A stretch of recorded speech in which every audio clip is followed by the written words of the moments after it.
Well, hello everyone. As you can see, there's a lot of people back there at the trailhead climbing up on top of the extinct volcano we have around here. And I'll go ahead and link up here in the corner to a video that I made about that. Anyway, we're out here cruising around. It's a little cloudy and cooler today than it was yesterday. Yesterday was a real nice day. It was about 60 degrees. Wind was blowing a little bit, but it wasn't too bad, and there was even more people out yesterday. Today looks like we have the locals out here picking up the trash.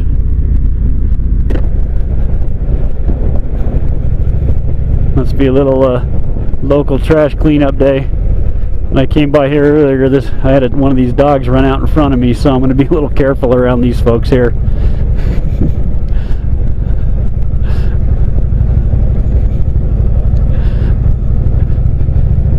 Wish I'd have got that on video. That was a good emergency braking technique that I had to use to keep from hitting that dog. Anyway, there's another little view of the Snake River here. But my main subject today is the small town restaurants and what kind of effect all this stuff that's going on right now is going to have on those establishments. My wife and I, on almost all of our rides, will either ride out to an area and get breakfast or lunch, depending on the time of year and what the weather's like. And sometimes it's both.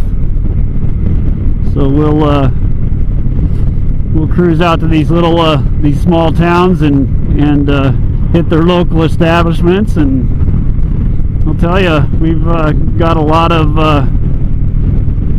good food out of these places. There's one over in Alpine that's actually a brewery too that we go to that has just awesome burgers and things like that. And that's something we've done even before we rode the motorcycles. We would when we were out touring around, we'd always hit the little ma and pa places and just to see what kind of a gym we might find out there. I mean, we've found some real clunkers too, but 8 times out of 10 they're great restaurants and have a great atmosphere, and some of them are themed for different things. Hey, check that out. Got a bike for sale on the side of the road. I have to tell my buddy Trevor about that one. Anyway, so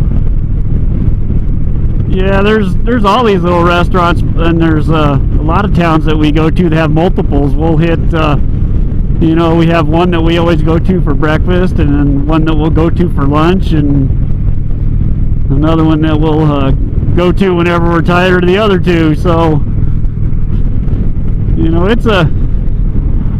it's a neat deal having all these little towns, especially around here. I've got I don't know how many little towns that have restaurants that we go to within 100 miles of here that we really enjoy going to.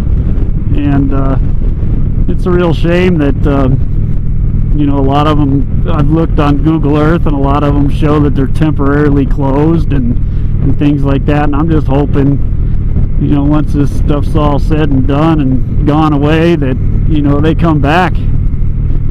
It'd be a real shame if they were closed down for good,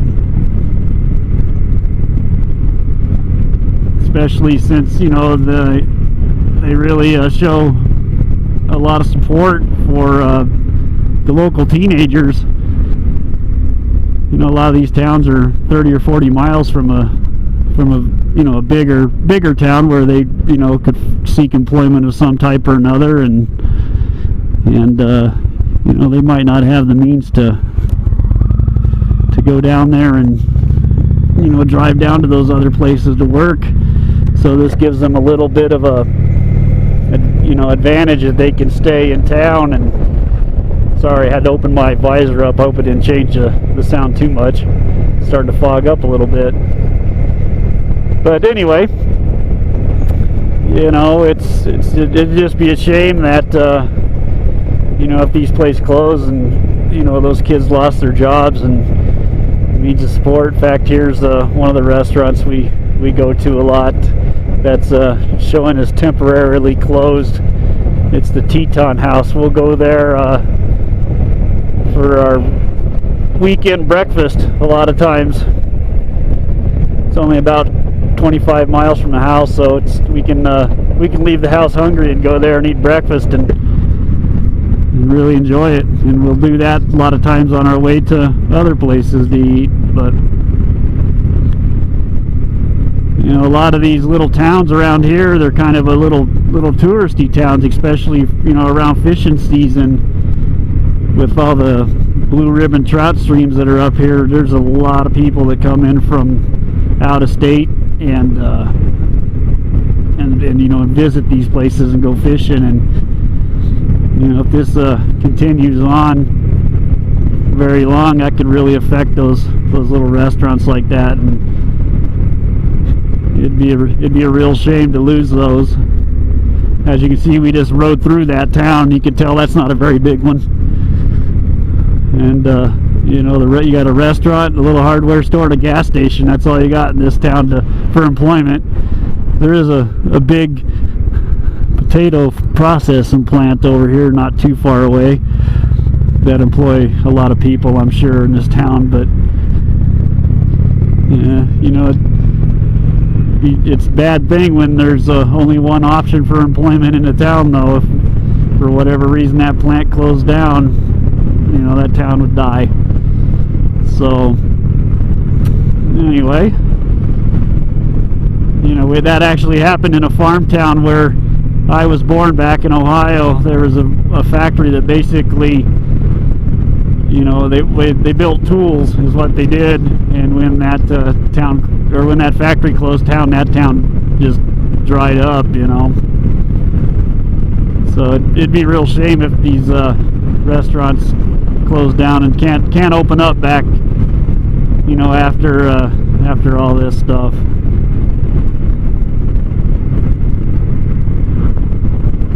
So I don't know if you guys go through any little towns on your rides, and if there's any restaurants that you hit. But I know as soon as this stuff clears and all those restaurants open back up, I'm going to make sure I hit them on every ride. I'm going to try to give them a little bit of money and hopefully keep them afloat, keep them going. It'd be a bummer if I had to bring a sack lunch with me every time I went for a ride, because I've ate too many of those in my days. So anyway, just if you would, just throw down your thoughts in the comments, on what you think about this, and if there's any cool restaurants that you like going to in the little towns when you go out for your rides. And I do thank you for coming along today. It's a little chilly. It's about 45 degrees. Yesterday it was about 60, like I said earlier, and it was a nice day. But I didn't film a video yesterday, so here I am. Anyway, still a good day to be out. We'll talk to you later on, and we'll see you next time. Bye.